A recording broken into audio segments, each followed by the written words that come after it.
આપણે નક્કી કર્યું હતું ફરવા જવાનું કહીને આપણે સૂઈ ગયા તો આપણે જગાડવા આવી ગઈ કિરણ. તો સવારમાં ઊભા થઈને આપણે નાહી ધોઈને થઈ ગયા ફ્રેશ, અને ફ્રેશ થઈને તરત જ ઉપડી ગયા બોર તળાવ ફરવા. બોર તળાવ ફરતા જ આપણે અંદર ઉતરતા જ એક પાણીનો ઝરણો જોવા મળ્યો. પાણીના ઝરણામાં હતા કેટલા બધા માછલા. માછલાના ઝુંડને ઝુંડ અંદર રખડતા હતા. ત્યાંથી થોડાક આગળ હાલ્યા તો આપણે જોવા મળી ગયું હરણ. જે હરણનું ચીંગડું તો ભાંગલું હતું પણ હતું મસ્ત ભાઈ. ત્યાંથી થોડાક આગળ હાલ્યા તો આપણે જોવા મળી ગયું જહાજ. જહાજમાં ચડતા જ આપણે એવો આનંદ થયો કે અસલી જહાજમાં બેઠા છે. ત્યાંથી નીચે જોયું તો જંગલમાં રખડતો હતો હાવજ એવું લાગતું હતું કે 15 દીથી ભૂખ્યો હોય અને એના ખોરાકની તલાશમાં એવું લાગતું હતું. જો એ કદાચ કબૂતર નીચે પડશે તો એ ઝાપટ મારીને એ ખોરાકને પકડી લેશે અને એનો શિકાર બનાવી દેશે.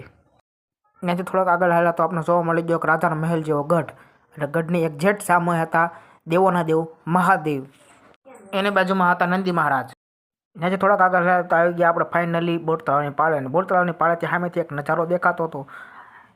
એકલા મકાન. આપણે એવું લાગતું હતું કે આપણે બુર્જ ખલીફા ઉપર ચડીને ઊભા છીએ. જોઈ લો.